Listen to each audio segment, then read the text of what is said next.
Welcome to the FinTech One-on-One podcast, episode number 400. This is your host, Peter Renton, chairman and co-founder of FinTech Nexus.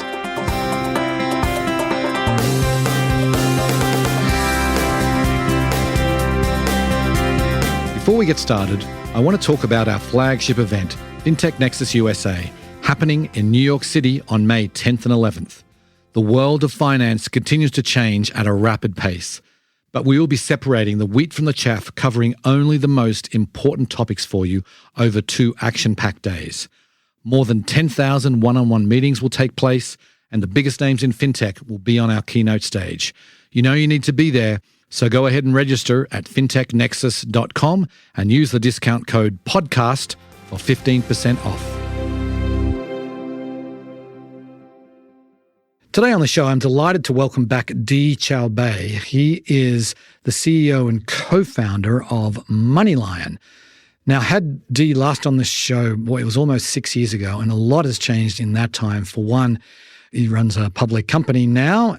They have also really gone from focusing on credit products to really creating an entire ecosystem of products. And it's not really just financial products. It's, as he talks about in this, he talks about creating content, creating educational videos and engaging videos and trying to reach the customer in multiple different ways. And he talks about this concept of changing the form factor. And it really is quite impressive to me, and it certainly got me thinking what's possible, because once you finish listening to this interview, you'll see, well, wow, MoneyLion is really doing things differently. There's not anyone out there in fintech doing things the same way. And I think it's a super interesting story, one that I think all of us should be paying close attention to.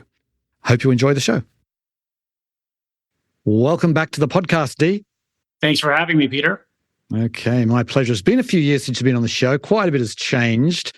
So why don't we kick it off by just telling listeners, how do you describe MoneyLion today? Yeah, look, a lot has changed since the last time we spoke, right? So when we started the business in 2013, it was all about using increases in artificial intelligence and machine learning that gave cheaper, faster, more convenient credit products directly to consumers, and we built a digital bank around that. Today, MoneyLion's much more. We offer consumer services, of course.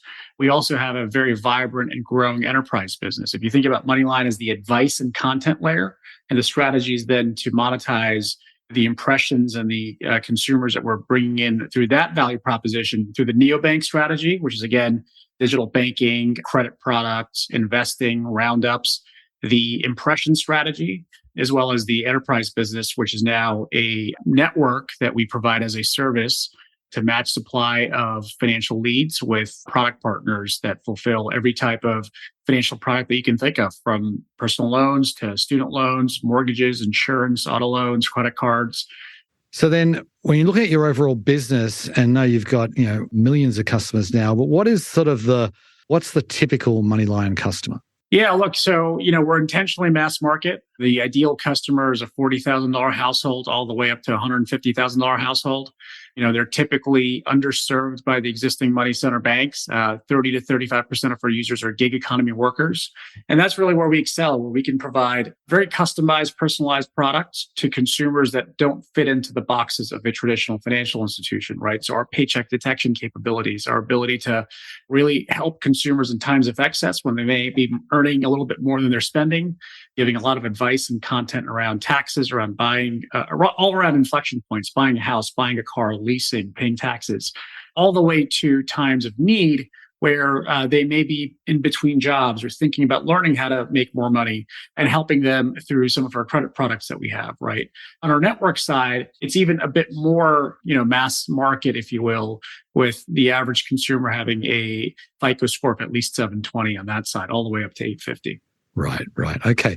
So then when you look back at the neobank product side of the business, what area gets the most engagement? Where are people kind of spending their time on MoneyLion?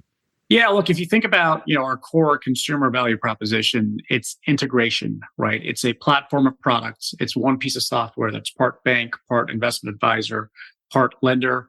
We have one of the leading earned wage access products in the country. We have a credit building membership, as well as access to third-party products.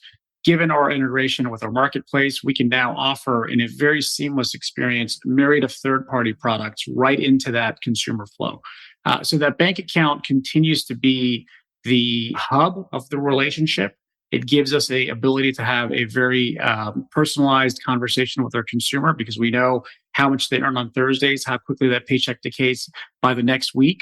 So we can actually say, here are the 5 or 6 substitution products that help you save more money over time or replace a more expensive financial product that we're observing through your linked accounts or through bank transactions with something that we can go and get out of the marketplace and, place that right in front of the consumer. Right. That's super interesting because that, I feel like one of the things that fintech has done really well is take the data and then make recommendations that is just objectively going to make their financial life better. So yeah, it's great. Intrinsically valuable, right? The consumer enters into that data barter because at the end of the day, they save money every month and they were paying beforehand. Right. So then I want to talk about the personalized content you guys do because you've already mentioned it like once or twice in the brief amount of time we've been together. So tell a little bit more about it. And I'm really curious if you're actually seeing people improve their financial literacy or maybe improve their decision making. What can you tell us about that? Yeah, one of the things that we saw was that the internet is filled with massive amounts of personal finance content, right? Mm-hmm. And personal finance, not necessarily just how to improve your credit score, how to budget, or how to save, but increasingly our labor force is becoming a labor force that's a sole proprietor. So how does that segment of the population, I mentioned 30 to 40% of our users are gig economy workers. How do they think about setting up an LLC? How do they think about the taxes and the insurance products that they need to run a vibrant sole proprietorship? That type of content is pretty scattered across the internet. And what we saw an opportunity to do was really curate it into organized playlists, feeds, and match them with sort of the daily transaction data that we're seeing in the consumer.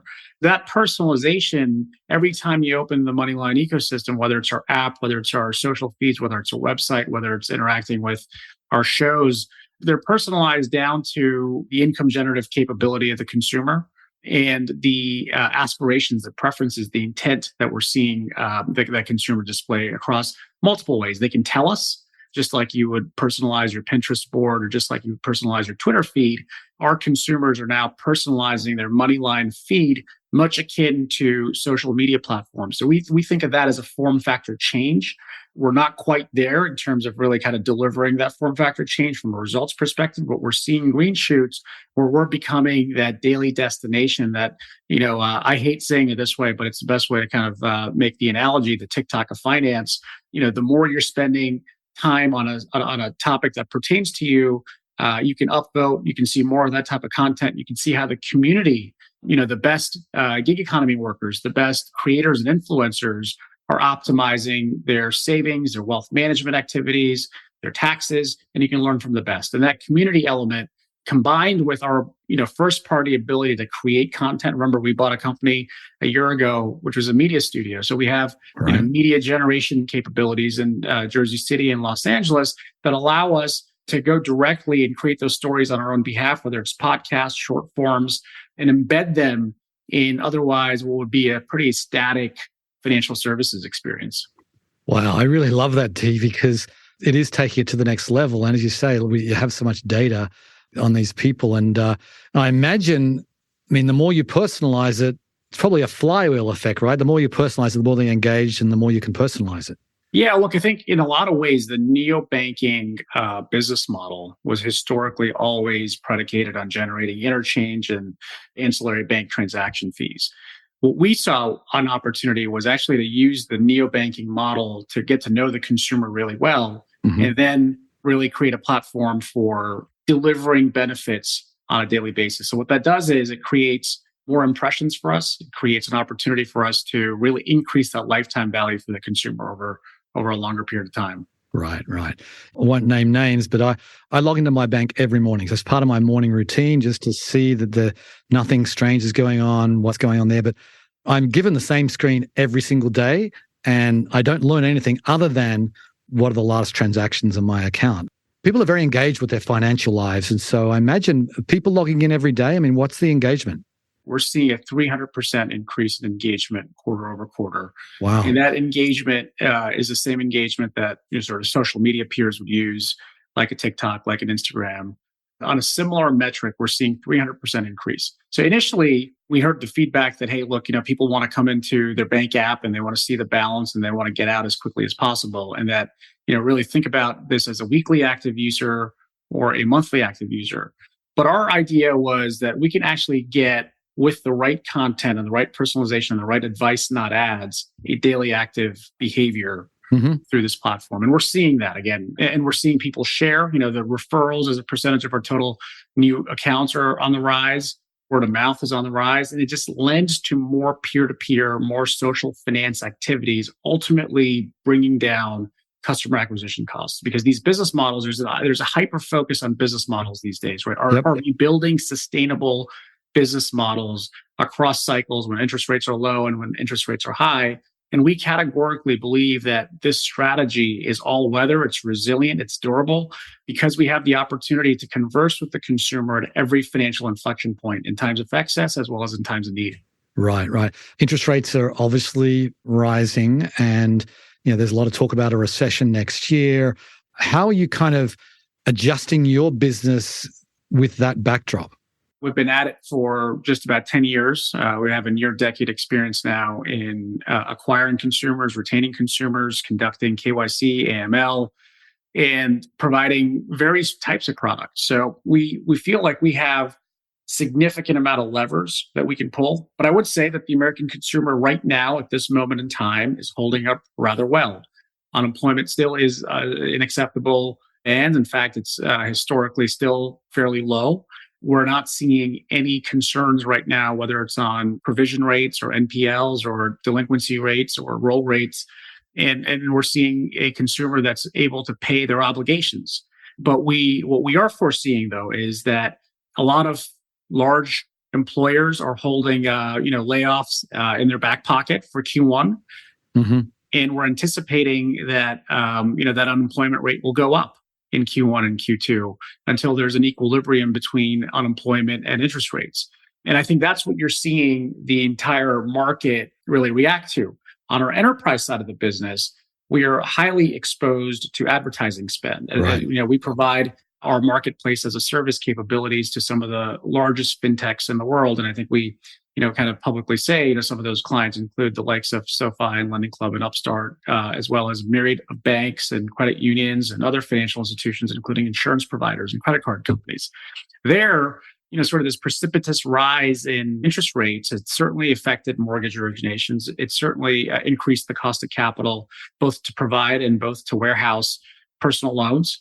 And we're seeing certainly headwinds there. Now, the benefit of having a two-sided network, though, is that once you have the supply, you can expand your demand partners and your product partners to be really diverse. That's been a hedge, and that's been working really well, but certainly seeing the market react to what may become a self-fulfilling prophecy in Q1 and Q2. Right, right. You have a crypto offering now, right? And obviously, we're recording this just a couple of weeks after the FTX blow up. Could you touch on kind of any activity that your customers are doing that's different from, are they all wanting to pull out? I mean, what have you seen? Yeah, well, first of all, we have zero exposure to, FTX, crypto.com, Binance. Right.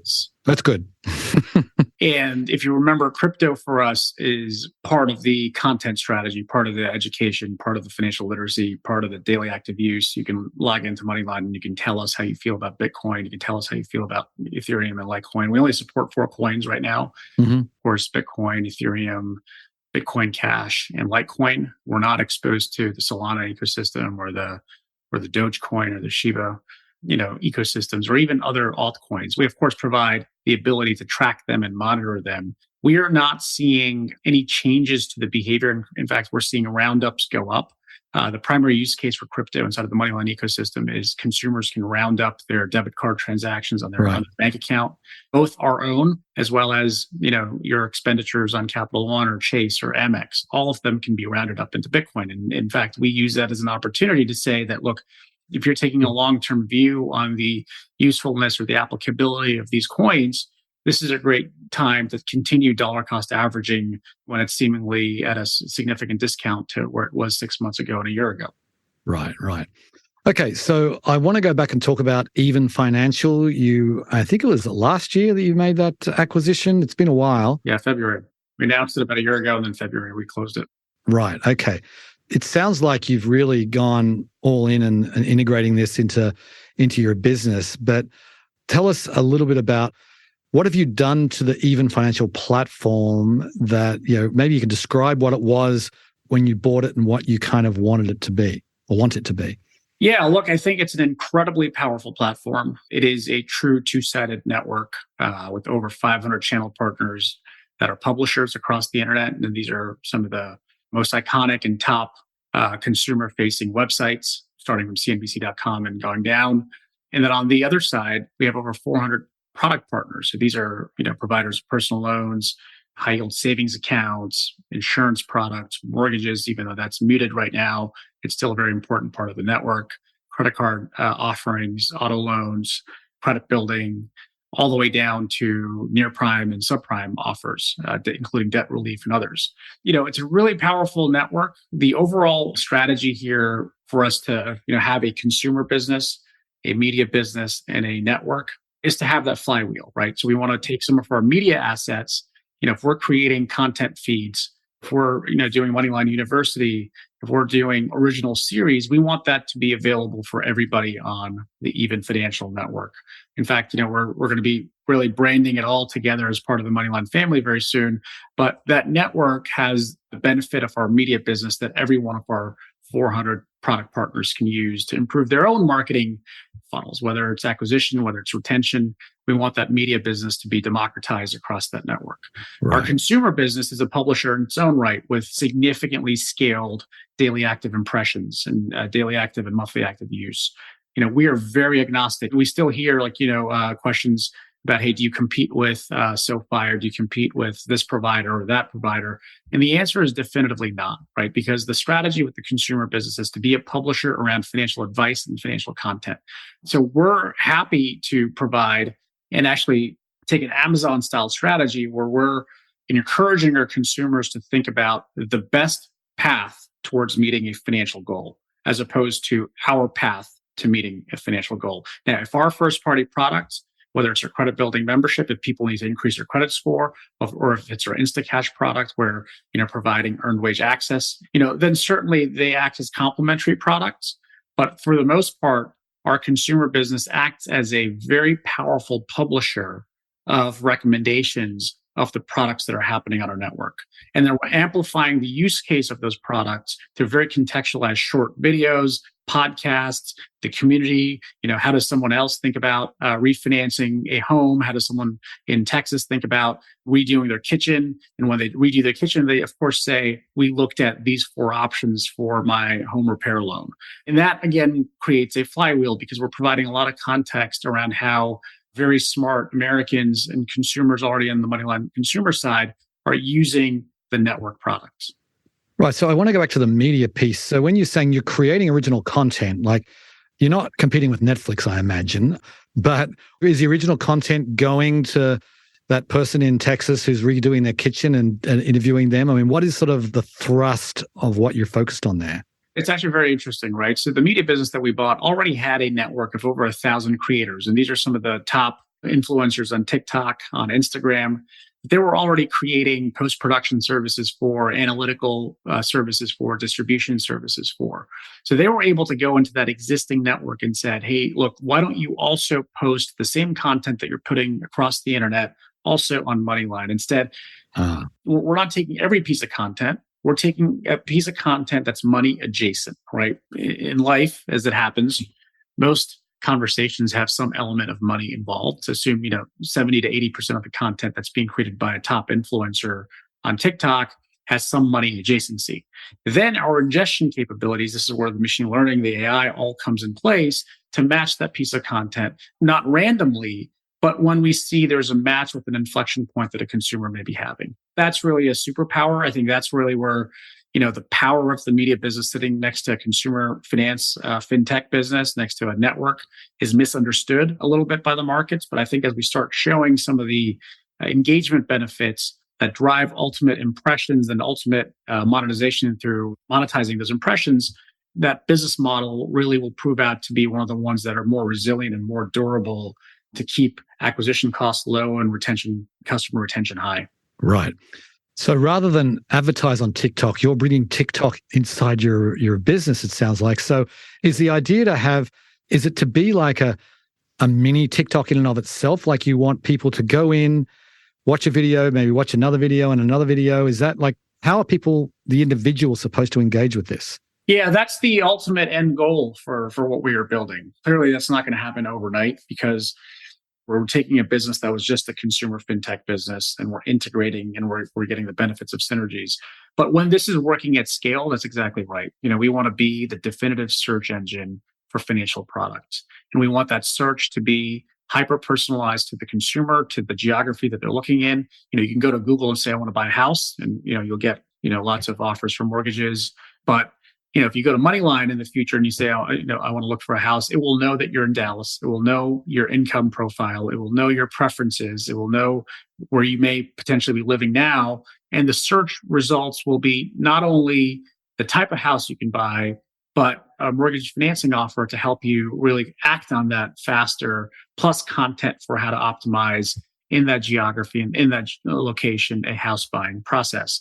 So we think that with the capabilities that we have, the financial search that MoneyLion will have will be more powerful than what's available in the market. It's a form factor change. We all love the hyperbole of the future of finance, but with our capabilities that we have and the strategy that we're executing on, we definitively believe that is one manifestation of where the entire industry is going to ultimately go to. Right. I totally get that. I think that everyone wants to attract the young, the 18 to 25-year-old, 18 to 35-year-old kind of audience.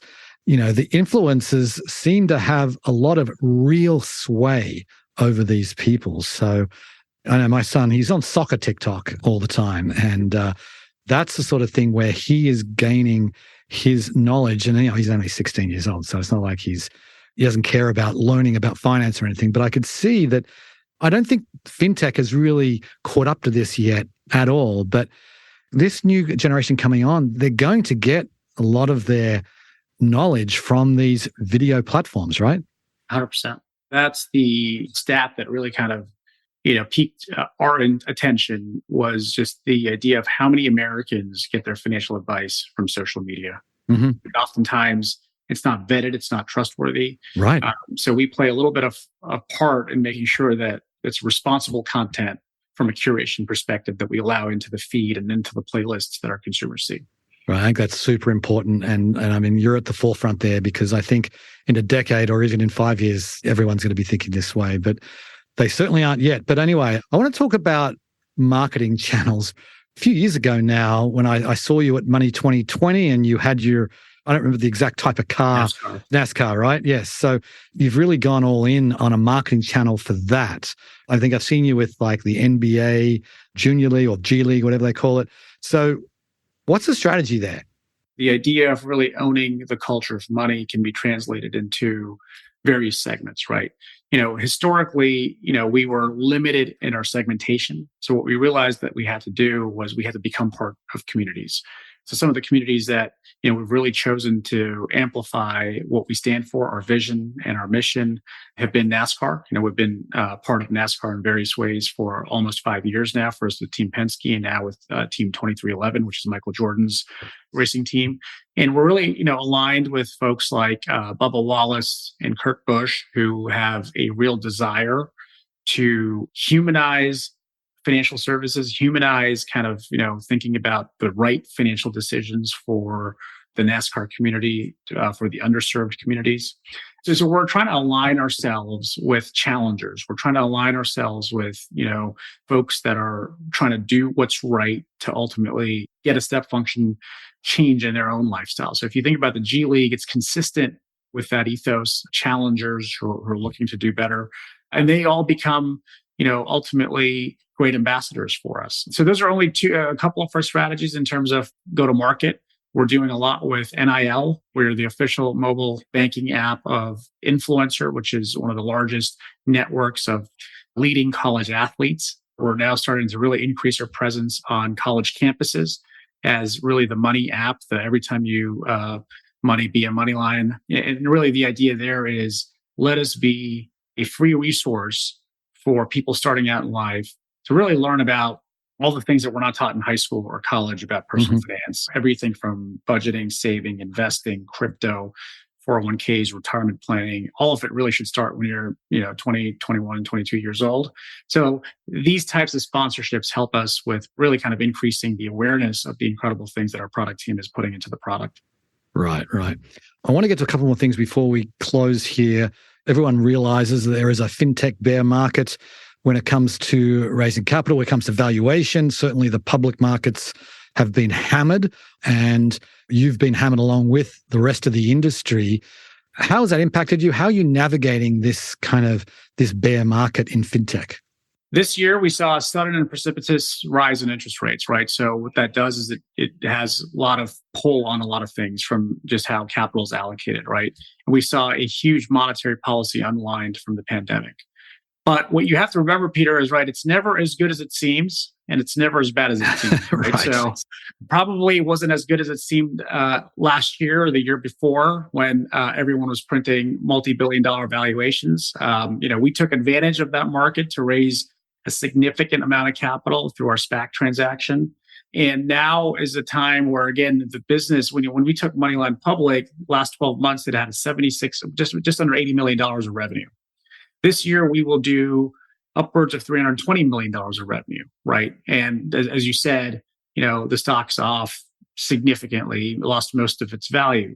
But the good news is that, generational businesses are going to be created in this downturn. And we believe we are one of them. We are incredibly well capitalized. As we talked about today, we have the ingredients. We have a great management team. We have, with the acquisitions, we have now 3 founders that are part of our executive bench, right? 3 people that have bootstrapped meaningful businesses, have raised a lot of capital. We have an incredible CFO, one of the world's best chief product officers, incredible people on our growth team. We have, all of the capabilities in Kuala Lumpur, over 400 engineers, data scientists, product managers that are building incredible products.